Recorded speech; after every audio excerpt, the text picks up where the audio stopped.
Fala pessoal, sejam muito bem-vindos ao 45º episódio do Rural Ventures.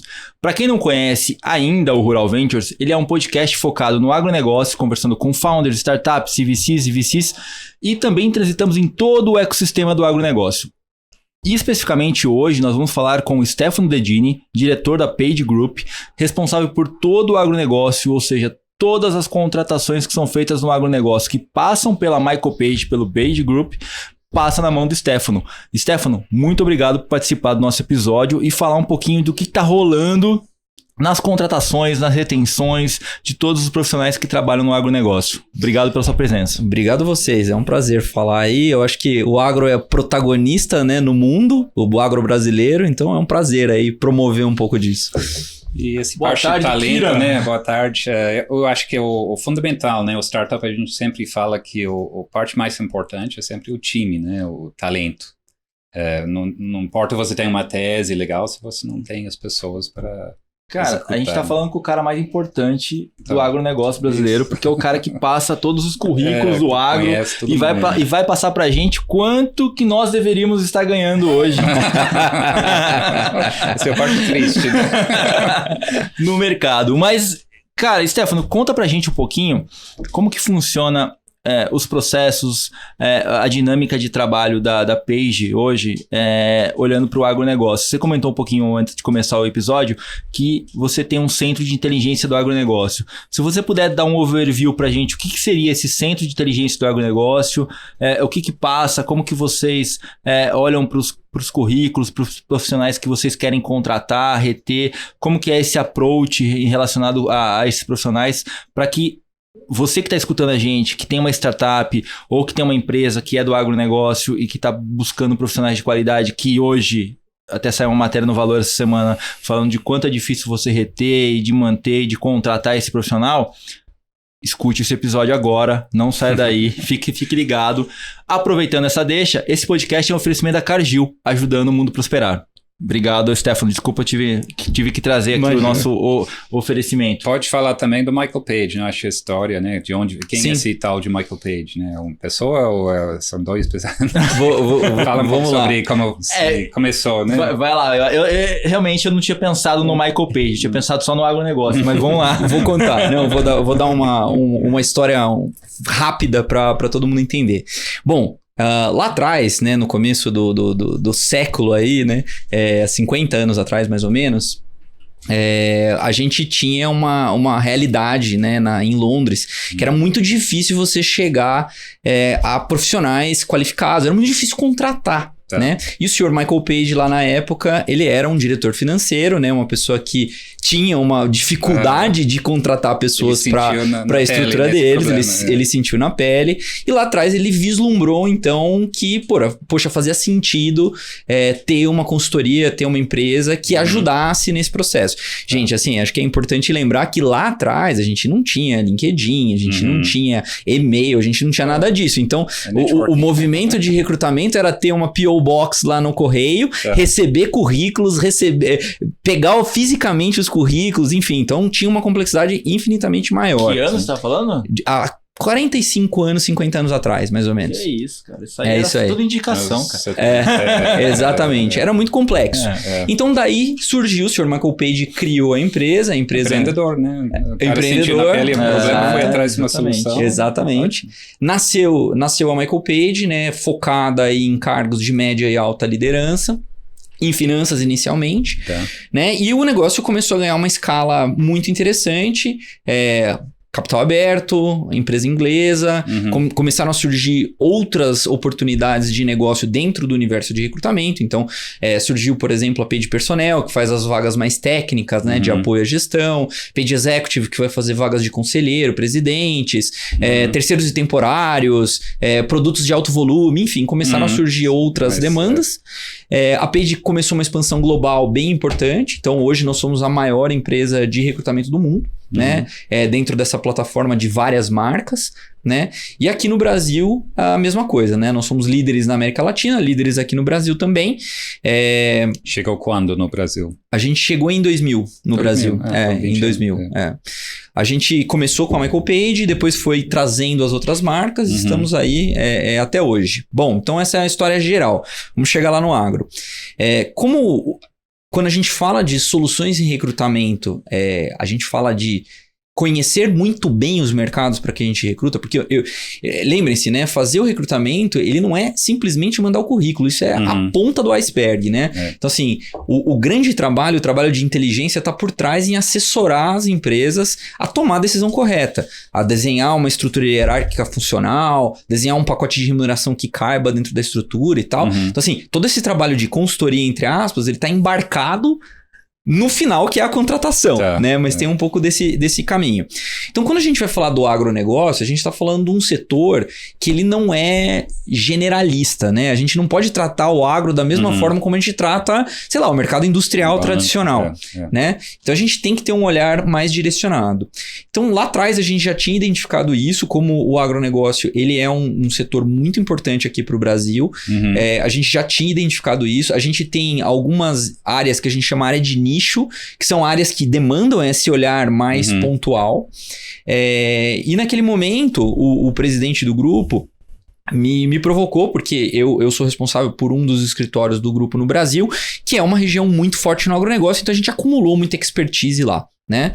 Ele me provocou e falou, cara, como que a gente consegue consolidar toda a informação do setor do Brasil e como a gente consegue antecipar todas as demandas para ser um ponto de apoio para as empresas que querem fazer transformação, que querem continuar crescendo.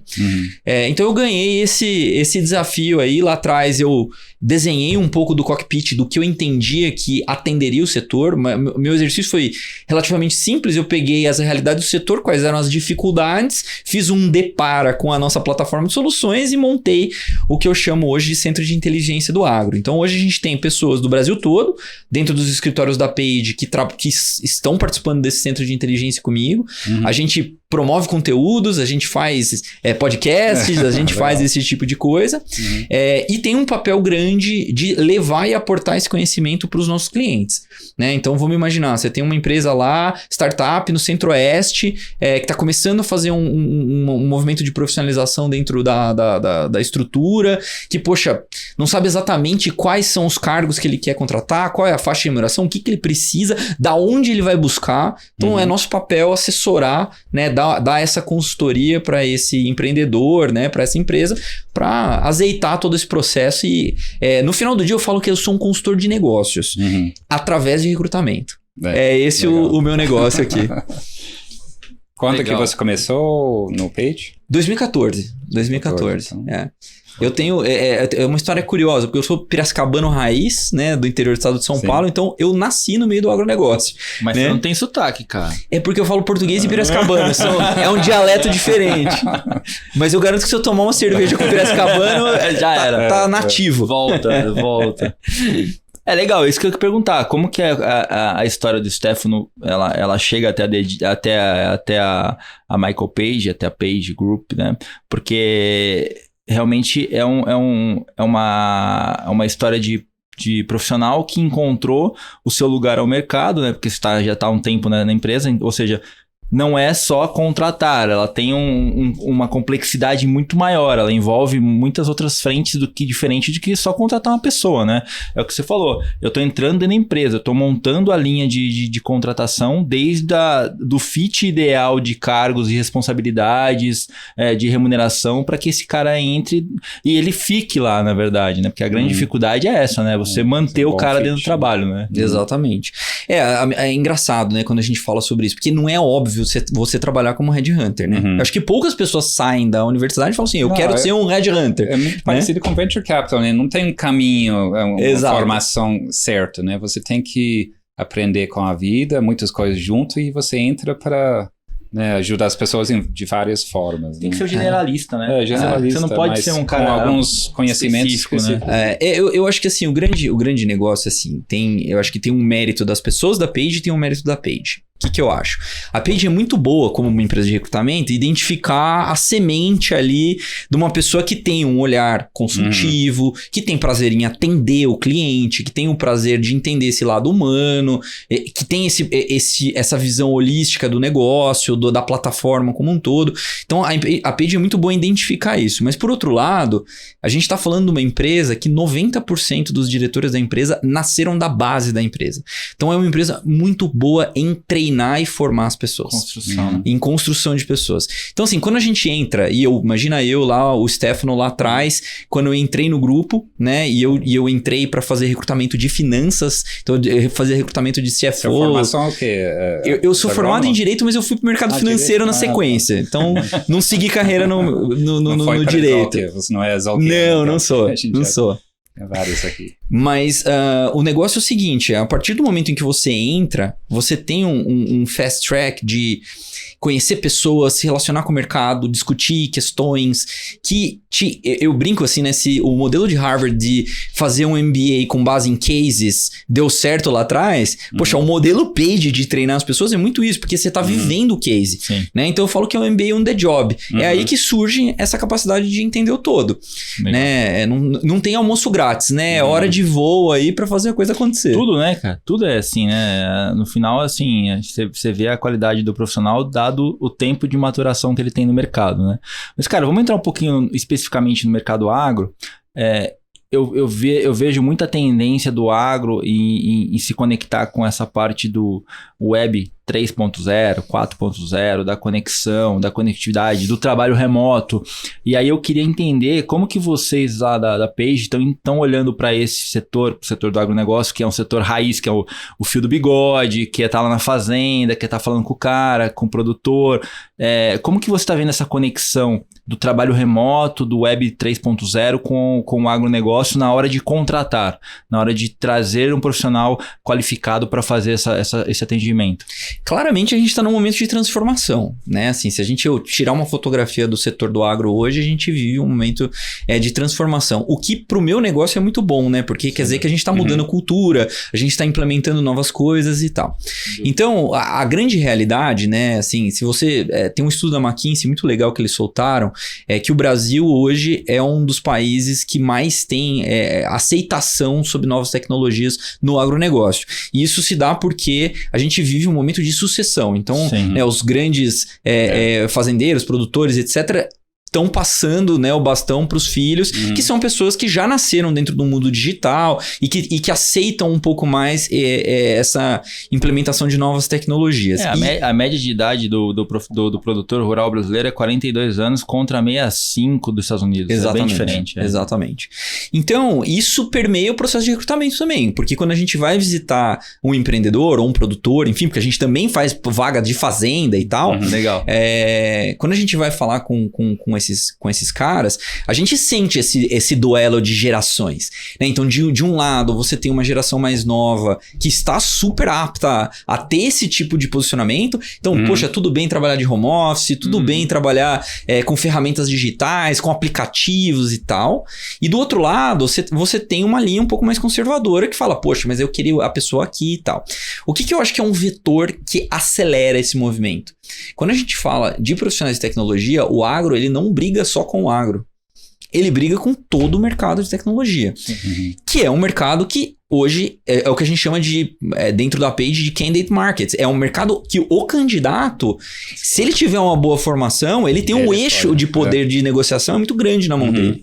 Né? Então, assim, o setor do agro, ele está sendo obrigado a se adaptar de uma forma um pouco mais ampla. Então, qual que é o nosso papel como consultoria de recrutamento? É levar um pouco esse aspecto, essa tendência para o nosso cliente. Então, assim, facilmente eu consigo fazer um mapeamento de mercado e eu consigo mostrar dentro de uma questão de massa crítica e de possibilidades o que é factível e o que não é. Do tipo, essa posição aqui que você tem aberto, a gente consegue ter uma pessoa que é da região, que tem todas as competências e todo o conhecimento.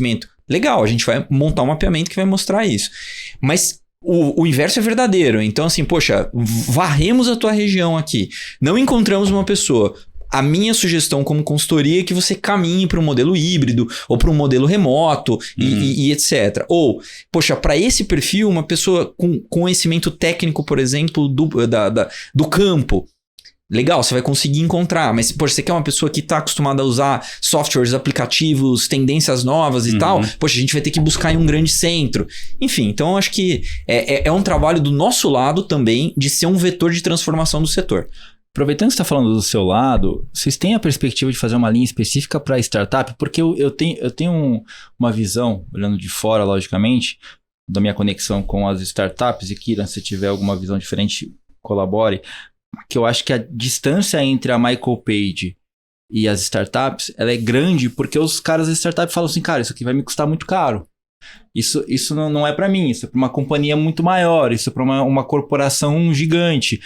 Explica pra gente um pouquinho, porque eu acho que a conexão, ela pode ser feita, ela não é um negócio que é assim, abrupto, não é uma diferença tão gritante. Acho que é até interessante a gente estar falando sobre isso nesse podcast, porque acho que a solução ideal para que uma startup possa contratar um profissional via Michael Page não é distante, mas acho que a visão da startup perante a Michael Page é enorme, é um abismo gigantesco. Não sei se você tem. Com certeza, né?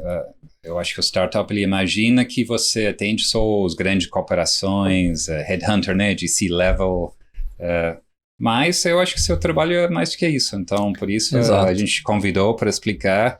Você também tem que fazer esse business development, né, desenvolver o mercado. Então, esse relacionamento com startups para conhecer o que está acontecendo, tendência, e, no primeiro momento, talvez não é um contrato de contratação, mas é relacionamento, né? Eu vou fazer uma eu joguei pra ele pra ver se ele... Não, eu acho que é super pertinente o tema, assim, realmente a gente tem muitas vezes essas perguntas, né, dos nossos clientes, e eu vou dar alguns dados curiosos para vocês. Como eu falei, o meu negócio é um negócio que vive de transformação.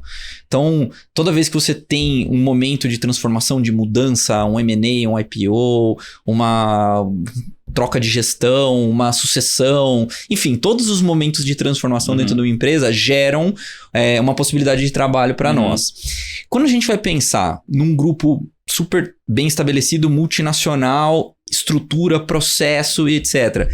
Vocês concordam que eles têm muito menos transformação do que, por exemplo, uma startup? Sem dúvida. Está crescendo, né? Então, você entendeu? Então, assim, no final do dia, sim, a gente atende as grandes corporações, a gente tem um relacionamento, mas essas grandes corporações, elas têm áreas de recrutamento estabilizadas, elas têm processos. Então, assim, são atuações, muitas vezes, ou de full RPO, que terceirização total, ou de vagas pontuais, né? Agora, do outro lado, a grande maioria dos nossos clientes são exatamente essas empresas que estão nesse momento. Então, essa como nós somos uma multinacional, capital aberto, etc., muitas vezes gera no mercado essa percepção. Mas, na verdade, a gente trabalha mais com o player pequeno e médio do que com o player grande. Então, isso é uma coisa curiosa, né, de pensar. Por isso que eu acho que a visão ela é contrária, totalmente oposta por conta disso, porque quando a startup olha para você, ela fala, cara, isso aqui é muito distante para mim, mas do contrário, não, você olha para ela como um potencial cliente diferente do grande player. Eu acho que é aí que tá, por isso que eu perguntei se você tem uma perspectiva de fazer uma linha específica para startup, para que ela possa entender que existe um caminho para ela, uma trilha para ela, que outros cases que a gente falou aqui, propriamente o Santander, que criou uma linha de atendimento específico para startup, porque... Sabendo que é um semente que ele vai plantar aí e vai crescendo uma árvore. Exatamente. Essa é a ideia, na verdade, dos centros de inteligência. Então, assim, até expandindo um pouco do que eu falei, o primeiro centro de inteligência que a gente montou no Brasil foi o do agro. Legal. Aí a gente fez a incubadora, funcionou super bem, e aí a gente replicou o modelo para outras verticais de segmento. E a ideia é que essas verticais sejam os grandes centros de comunicação com esse tipo de player. Então a gente não tem a ideia de ter uma divisão focada em startup, mas a gente tem a ideia de entender as realidades de startup de cada setor e fazer um atendimento direcionado para elas. Então é um pouco disso. Por que isso é, na minha opinião, mais interessante do que fazer um centralizado para startup? Sim. Porque você consegue conectar o ecossistema inteiro. Então, quando eu falo de agronegócio, eu olho a startup do agronegócio, você vai ver um hub Quem são os patrocinadores do Hub? São as grandes corporations, que muitas vezes não têm a capacidade de inovação que uma startup tem, mas que querem aproveitar desse training. Então, eu consigo olhar essa cadeia toda. Então, é interessante que eu tenha essa visão. Até porque vocês sabem muito bem, né? Que muitos dos executivos que estão em startup hoje vieram de grandes corporações numa mudança de carreira, né? Então, pra gente ter esse insight, né? De fazer esse deparo aí, é importante o olhar do todo. Percebeu isso durante a pandemia, né? Que tem muito... O perfil do empreendedor está mudando, né? Antes era o cara que sai da faculdade, que tinha ideia, era apaixonado por tecnologia.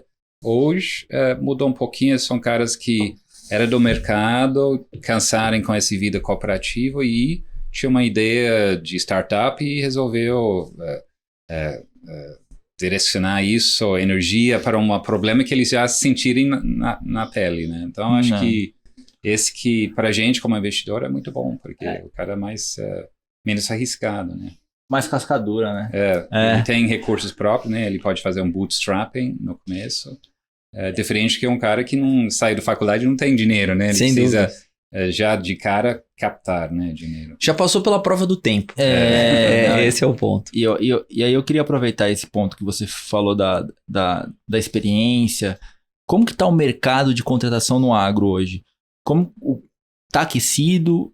Porque a gente vê que o agro realmente é o motor propulsor da economia brasileira, mas entender como que tá o nível de contratação e outra coisa que eu queria te perguntar é como está o nível de conhecimento e de preparação desses profissionais para as vagas que estão abertas? Porque a gente entende que, do nosso lado, olhando para a Agritech aqui, a gente fala, cara, tem muita tecnologia, mas não tem gente preparada para usar a tecnologia. Então, eu queria entender como que você olha, tem dessa visão macro, né, essa big picture, e fala assim, cara, não, os caras que estão chegando estão preparados ou não, eles precisam se adequar ao mercado para realmente dar fit com a vaga. Não, eu acho que é excelente a tua pergunta e as duas estão super correlacionadas aí.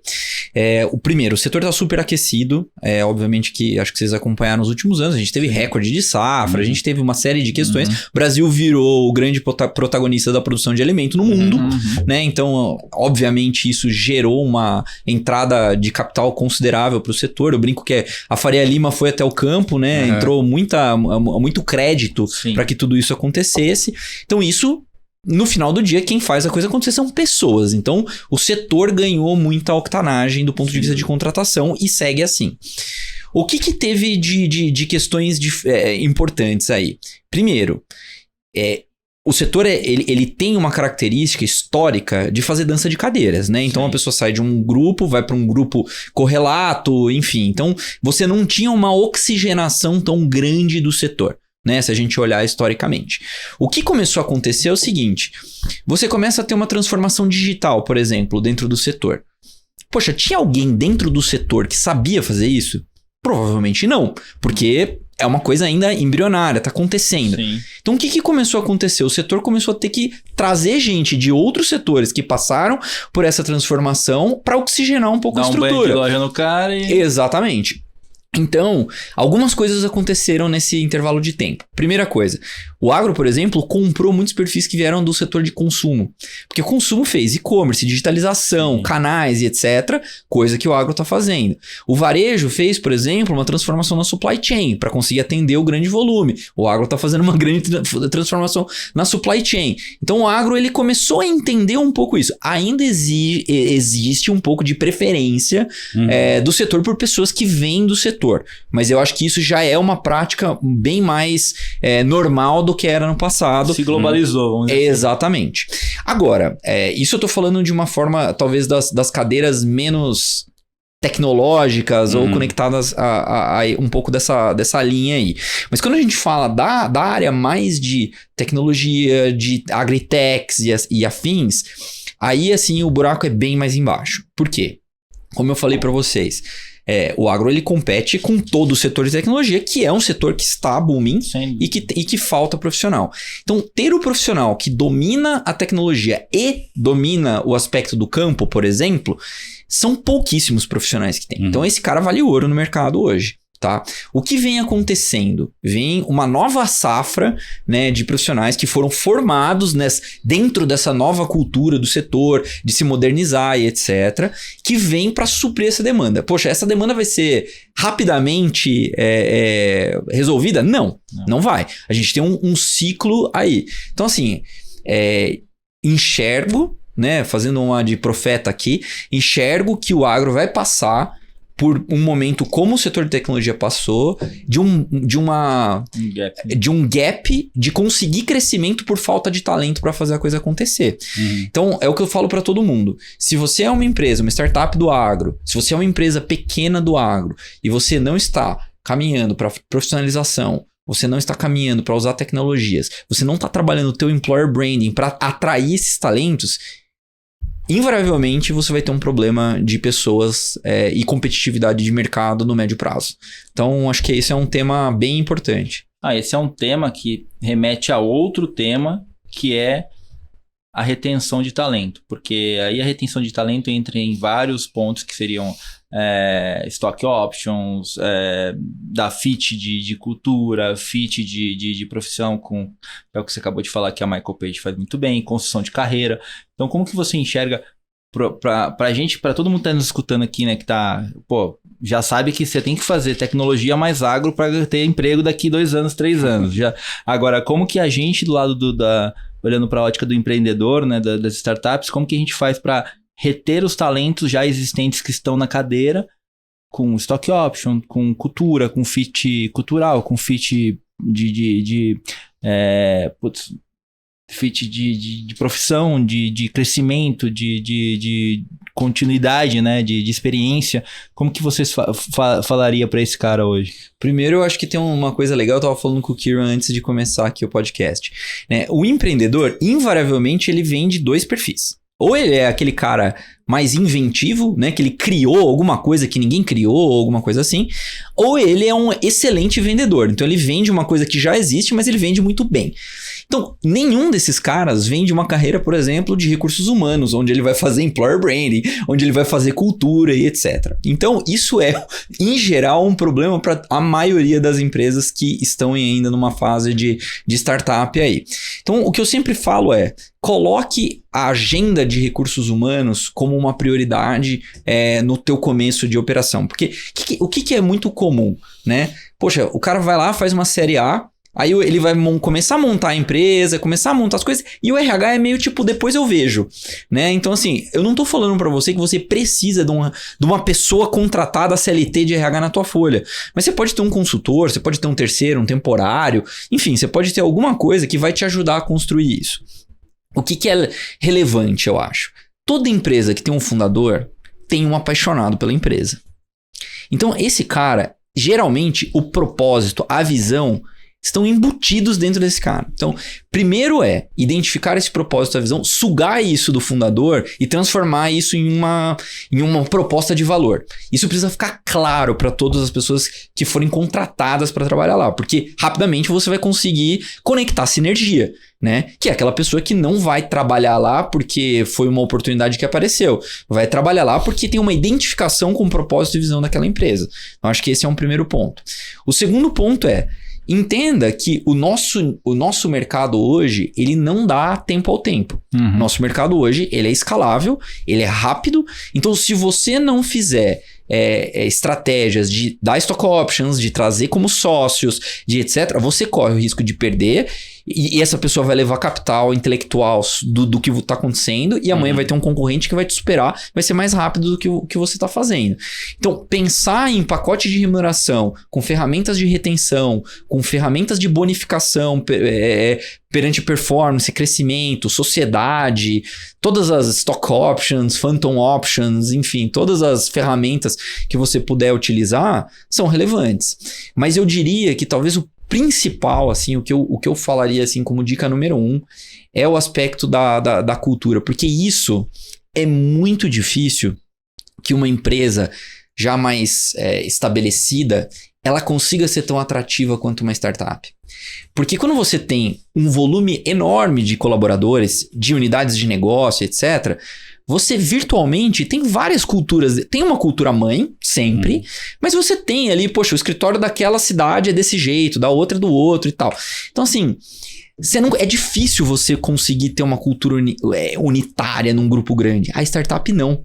Ela consegue ter essa visão, esse propósito, a pessoa consegue ver o impacto dela. A pessoa é um protagonista do crescimento da empresa. Ela não é mais uma peça dentro do tabuleiro. Ela é a peça. Né? Ela faz parte. Então, a startup, ela tem que usar isso a favor dela, porque isso é um chamariz que ela consegue usar contra, talvez, uma estrutura mais estável e estabelecida que uma grande multinacional poderia proporcionar. Então, eu acho que saber as suas fortalezas, saber onde você pode atacar, ter claro tua cultura, teu propósito, etc., são ferramentas de retenção. Na minha visão, é isso. E esse é um ponto super importante, né, Stefano? Porque a gente está lidando com uma geração totalmente diferente, né?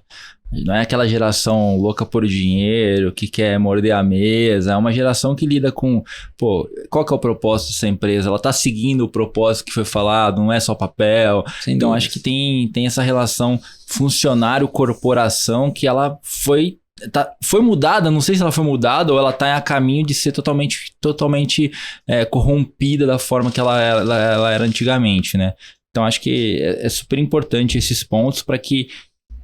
E os cases, né, que a gente vê, os grandes cases, seja XP, Nubank, ela preza muito por isso que você falou agora, né? Tipo, fazer parte do processo de construção, de produção, de incluir as pessoas nas decisões. Acho que é super, super válido esse ponto. E eu não sei como que você vê isso nas startups hoje. Bom, a gente recebe muitas dúvidas sobre salário. Essa era uma coisa. Vocês criam alguma base, tem algum índice de... Ou na hora de alguém te contrata, vocês também falam, não, você vai ter que pagar X para atrair esse... Como é que é esse entra nesse pacote de consultoria? A gente tem, sim, entra. A gente tem algumas coisas, né? A gente tem, por exemplo, um estudo de remuneração que a gente solta anualmente, falando de pequenas, grandes empresas, regiões diferentes e etc. Mas quando a gente... público ou você... Então, isso que eu ia falar. Mas quando a gente fala de startup, depende muito. Porque assim, a proposta de valor da startup, ela é proporcional ao nível de remuneração que você vai ter que oferecer para o funcionário. Se a proposta de valor é excelente, você pode se dar o luxo de oferecer um pacote menos agressivo. Se você tem uma proposta de valor não consolidada, o risco do lado do funcionário é maior, você tem que ser mais agressivo.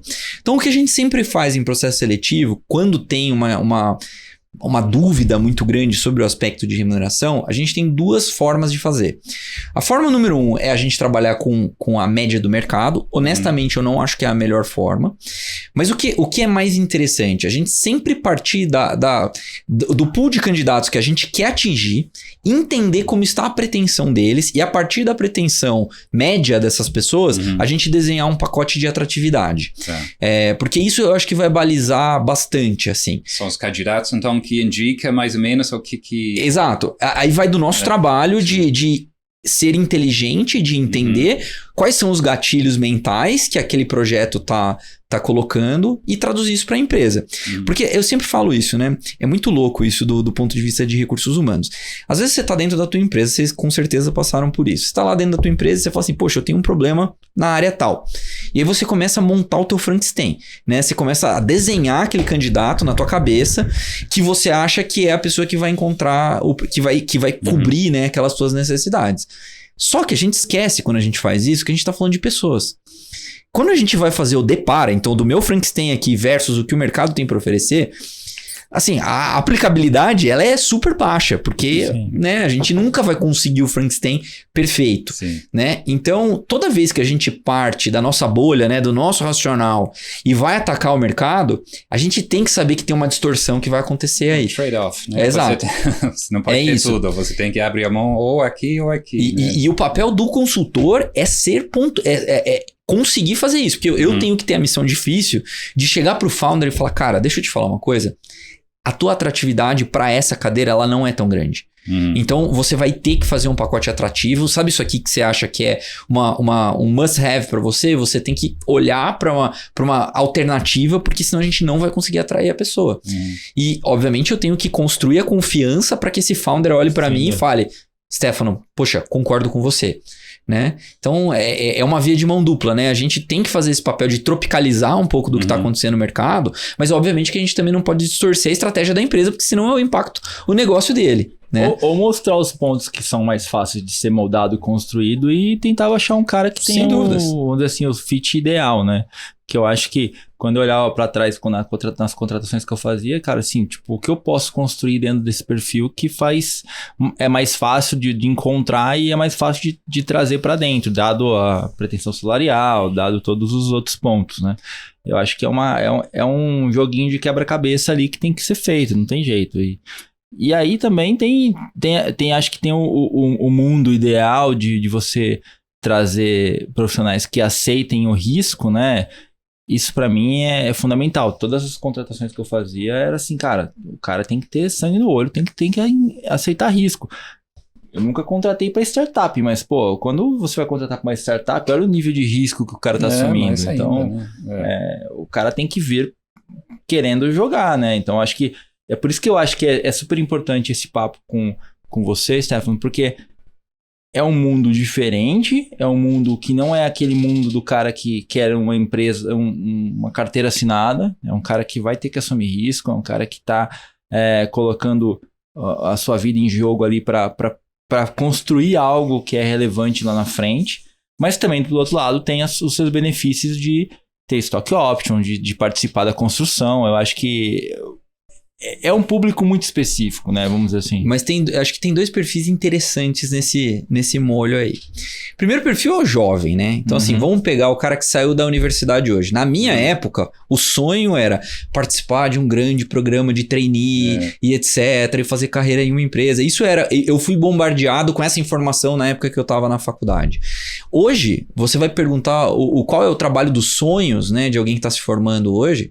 Poxa, o cara tá super afim de trabalhar numa startup. Então ele já vem com esse chip embutido nele. Então essa turma nova, esses novos talentos, eles já vêm um pouco com essa veia empreendedora um pouco mais disseminada, tá? Agora, do outro lado, na outra ponta, tem um tema que é super relevante, que dá pra gente fazer um podcast só sobre ele, que é o tema de pós-carreira, que é o quê? Que é o executivo que construiu a carreira dele dentro de uma grande corporação, passou lá seus 20, 30 anos dentro daquela empresa e que agora vê um papel diferente, vê um papel de ser um conselheiro, vê o papel de poxa, já tem uma vida estabelecida, vamos dizer assim, a vida dele já anda sozinha, ele pode tomar um risco um pouco mais agressivo, e esse cara ele já vem com know-how, enfim. Então, esses dois perfis, eu diria que são talvez os grandes alavancadores desse tipo de posição. Lógico, não é preto e branco, tem um monte de zona cinza aí no meio disso tudo, mas são dois perfis interessantes para o mundo de startup. Mas o jovem, acho que é por conta que o jovem ele quer mudanças rápidas, né? Então, assim, acho que ele olha na startup a facilidade dele ter crescer rápido, transições. Fica anos assim, ralando. Não, e ele pode errar. Ele pode errar. Pode. Ele tem tempo de contornar essa rota. Flexibilidade, tem mais... E o nível de conhecimento, de conhecimento, de informação que ele vai receber ali, acho que... E de responsabilidade, eu diria. Porque o nível de responsabilidade que você coloca na mão de um jovem hoje dentro de uma startup muito mais rápido. Muito mais rápido, né? Então, acho que é um pouco disso que atrai essa molecada para ir para startup. E na minha época, você tá falando da minha época, eu morava em Cosmópolis, a galera falava assim, nossa, cara, vai ter concurso da Petrobras, e não sei o quê. E eu falava assim, cara, nunca vou trabalhar para governo, cara, nunca vou trabalhar para o governo. Mas esse de pós-carreira eu acho bem interessante, né? Como é que você vê... A gente vê muitas vezes tem um risco grande de cultura, né? O cara que tem uma cabeça que sempre fiz de uma forma lá na carreira dele, deu certo, encontrar com um cara mais jovem que quer fazer de uma outra forma, ser mais disruptivo, e às vezes dá certo, às vezes não, porque depende do mindset, né, desse cara pós-carreira, né? Se ele tá muito querer controlar e ter um processo muito... Aí não bate bem. É isso. Não, com certeza. É um conflito, né, de cultura. Você tem com certeza essas situações. O que eu acho que, assim, depende muito do perfil do executivo. Porque, assim, vamos dizer que o que minimamente a gente espera de um executivo desse nível é o quê? Que ele esteja antenado com o que está acontecendo no mercado. Né? Acho que é uma competência que ele precisa ter. Poxa, se você sai de uma grande corporação com uma cultura engessada e etc, e você vai para o mercado de startup isso aí vai dar errado, né, em algum momento, né? Então eu acho que tem de um lado, né, um exercício desses executivos de entenderem essa dinâmica.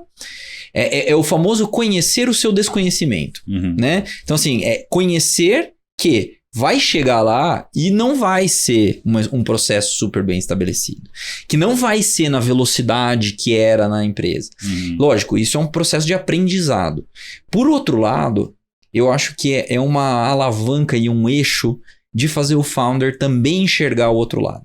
Porque, vamos lá, vocês como Venture Capital, você olha lá para a tua estrutura. Uma estrutura completamente sem governança, sem processo. O valuation da empresa é menor, naturalmente, você tem um monte de risco ali, né? Então, o fundador, ele em geral, ele tem uma cabeça muito de alavancar, de crescimento, de fazer a coisa acontecer e tal. Então, às vezes, ter esse executivo que de alguma forma puxa um pouco mais para esse lado, no curto prazo pode não ser tão interessante, mas no médio prazo pode se pagar. Então, acho que são reflexões aí. Eu acho que a velocidade que o board advisor, o board member ou um cara mais sênior traz para a startup, ela é uma velocidade um pouco mais lenta, mas com muita bagagem e aprendizado que vai falar pro cara, fala assim, cara, esse caminho aqui eu já fui e não é legal. Então acho que o direcionamento ele é super importante. E de conexões, né? De abrir portas, coisas assim, relacionamento, eu acho que pode ser muito, tem muita coisa que pode ser útil, desde que ele não tenta matar a criatividade dentro do processo esse às vezes é o problema, né? Ele quer e às vezes a maturidade, às vezes essa maturidade também ajuda a trazer novos perfis de profissionais. Eu acho que tem alguns pontos, não é 100%, mas tem uma balança ali que ela pesa para que essa igualdade aí prevaleça e funcione muito bem. Mas uma última pergunta aqui, antes da gente chegar ao final, Stefano, eu queria entender um pouquinho como que funciona essa criação. Por exemplo, se chega uma startup e fala assim, cara, eu preciso desse perfil. Vocês se inserem dentro da empresa, vocês fazem toda a avaliação de como funciona o processo para depois ir para o mercado. E quando você vai para o mercado, como que funciona esse approach? Tá. O primeiro passo eu sempre falo que é o diagnóstico. Né? Então o primeiro passo é a gente entender tudo que está acontecendo naquela empresa. Qual é o momento dela, o que está acontecendo do ponto de vista organizacional, como que estão as estruturas, qual é a cultura daquela empresa, etc. Esse é o primeiro passo. A partir dessa conversa, a gente vai desenhar uma estratégia de construção do que a gente chama de hunting ground. O que é o hunting ground? Basicamente, é a massa crítica de pessoas que eu vou acessar para chegar no perfil que eu quero. Né? Então, exemplo, né? O agro é um setor que vocês sabem que metade dele não está em redes sociais ou não tem currículo em plataformas e tal. Então, naturalmente, quando a gente vai falar de agronegócio, a gente já sabe que tem um elemento importante de buscar por indicações de pessoas do nosso relacionamento, de buscar pontos regionais que podem me trazer essa pessoa e etc. Então a gente vai construir essa estratégia de hunting. A partir disso, a gente vai montar através de diversas estratégias o que a gente chama captação passiva, né? Então a pessoa vai lá no site da Page. Aliás, todos os profissionais do setor, por favor, entrem no site da Page, coloquem o seu currículo lá ou apliquem nas nossas vagas. Quem quiser olhar mercado, tem bastante coisa lá. Então, a gente vai fazer uma chamadinha depois, a gente vai marcar você e vai falar, galera, se cadastrem. Exatamente. Então, assim, a gente vai receber esse material, a partir disso a gente vai ter algumas pessoas. A gente vai fazer, através de indicações, a gente vai ter mais algumas pessoas. A gente vai fazer hunting, a gente vai buscar concorrentes, players parecidos, similaridades, etc. E vai chegar, literalmente caçar essa pessoa pra gente compor também tudo isso. E a partir desse pool de pessoas, o que a gente vai fazer? A gente vai começar a fazer a etapa de entrevistas, onde a gente vai olhar 3 aspectos. A gente vai olhar o aspecto da cultura, o aspecto das soft skills e o aspecto das skills técnicas, né? A nossa avaliação vai cruzar um pouco de tudo isso e a gente vai chegar ali de 3 a 5 nomes em geral, algumas vezes mais, algumas vezes menos, mas em geral de 3 a 5 nomes, que são os mais aderentes dentro daquele universo que a gente fez o diagnóstico inicialmente. O que é importante eu falar? O processo ele é orgânico. né? Então ele vai se transformando. Pode ser que a hora que eu comece a construir a massa crítica de pessoas, eu veja, opa, peraí, isso aqui talvez não funcione. Ou tem uma ideia diferente, eu vou acessar o meu cliente, vou falar, olha, a gente tá sentindo isso aqui, o que você acha sobre isso e tal, e a gente vai ajustando tudo isso. A partir do momento em que a gente chegou no perfil ideal, a gente também tem uma capacidade provocativa. O que eu quero dizer com isso? Poxa, e um profissional um pouquinho mais sênior do que você colocou? Uhum. E um profissional um pouquinho mais júnior do que você colocou? Podem ser alternativas. Poxa, e se a gente splitar essa posição em duas? A gente colocar uma pessoa focando nisso e a outra naquilo? Enfim, então a gente vai olhar para sugestões também. Uhum. Então a gente sempre vai trazer um aspecto provocativo. Olha, Kiran, aqui ó, então um pool de pessoas dentro do que você me falou, mas como opções para você desenhar o que funciona melhor na tua empresa, tem esse perfil um pouco mais júnior que vai te entregar esse tipo de coisa. Tem esse perfil um pouco mais sênior que vai te dar esse aporte. Tem esse perfil que é diferente, que tem uma fortaleza aqui e que pode ser uma contratação futura ou mesmo uma pessoa para compor o time dessa primeira pessoa. Enfim, então a gente vai fazer esse trabalho. E aí o cliente ele vai fazer as entrevistas, ele vai conhecer as pessoas, e aí a partir daí a gente vai fazendo todo o nivelamento do processo. Quanto tempo dura um processo desse, só para ter uma ideia?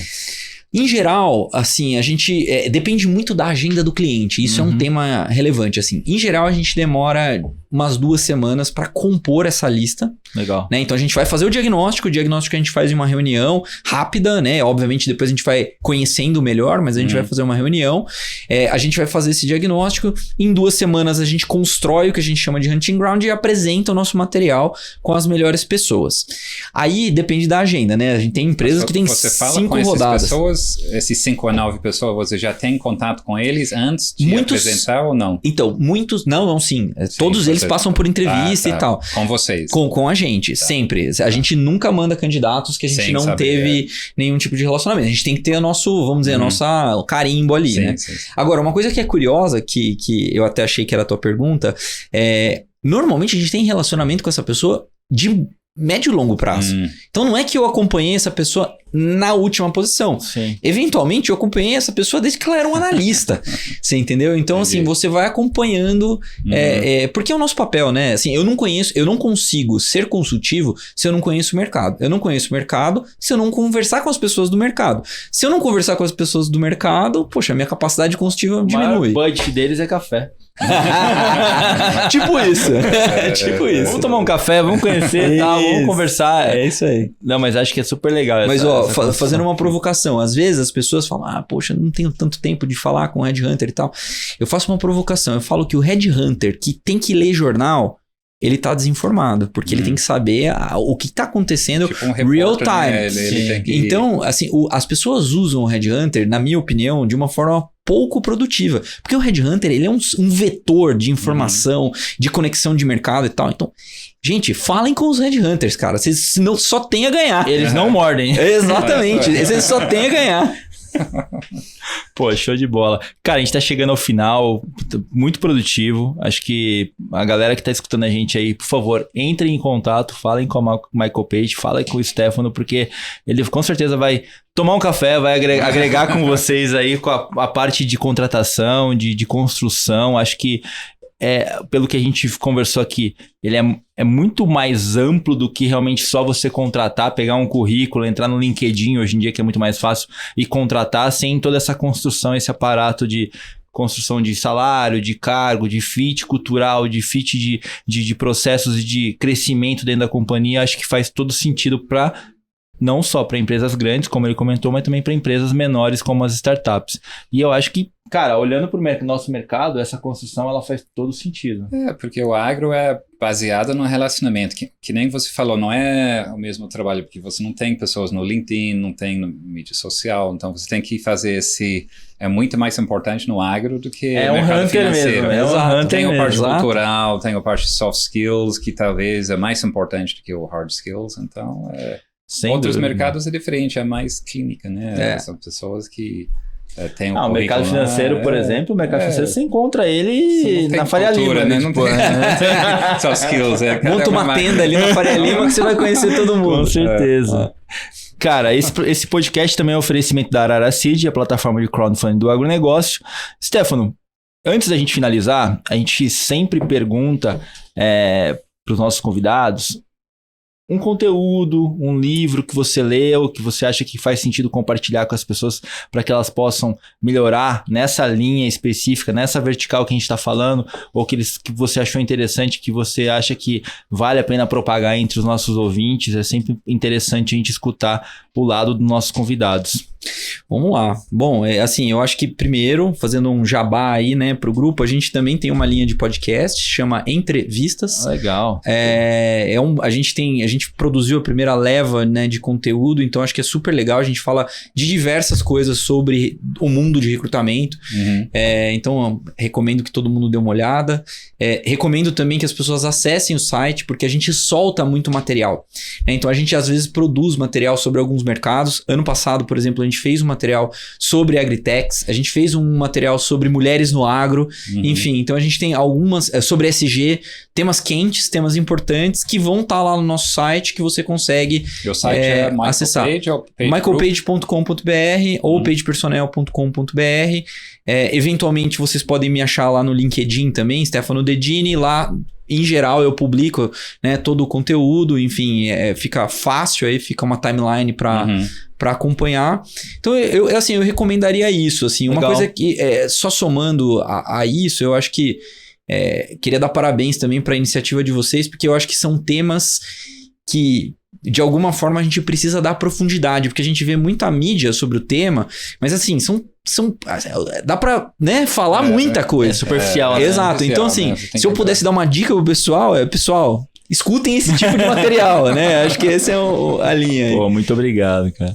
Não, mas acho que a gente tem... O nosso grande objetivo aqui é contemplar todos os pontos das dores, né? Porque tem muita misinformação, né? Sim. Tem desinformação. Num mundo tão tecnológico como hoje, que tem tanta informação, fica difícil você distinguir qual informação consumir. Então, acho que a gente tem... pelo menos acho que o nosso objetivo é... Cara, qual é a dor da startup na vida dela, no conceito dela de contratação, de processos. Então, acho que a gente tem o nosso grande objetivo aqui de trazer esse conteúdo para que eles possam melhorar e se tornar grandes empresas e usar as outras empresas que prestam esse serviço também. O founder, né, ele não tem experiência. É muito difícil o cara que está montando uma empresa sabe alguma coisa de recrutamento. Então, é uma coisa que ele tem que aprender e, às vezes, as primeiras contratações, ele vai escutar esse podcast e fala, não, esse é o estratégia. Eu julgo a dizer que não só as startups, mas tem muita empresa aí que não lida muito bem com RH, com departamento pessoal, com pessoal, cultura, né? Então... Vou fazer uma provocação para todos os ouvintes aí, bem rapidinho. A gente teve movimentos importantes históricos, né? Então, lá atrás, a gente consumia coisas de artesãos, né? E depois teve a Revolução Industrial. Tivemos em volume, legal. Aí tivemos a revolução do marketing. Então a gente produzia o suficiente, mas não vendia o suficiente. Começou a vender o suficiente. Depois começou uma revolução olhando para finanças. Não adianta a gente produzir e vender, mas a gente precisa ter um financeiro equilibrado. Gente, a próxima demanda e a próxima revolução é a das pessoas. É que essa revolução ela já começou. Ela tá vindo lenta, mas isso vai ser o gargalo de muitas empresas daqui para frente. Sim. Então a provocação que eu faço para todo mundo é: coloquem pessoas na pauta. Mas não coloca pessoas na pauta lá na parede, aonde, enfim, fica lá para gringo ver, né? Coloca na pauta de verdade.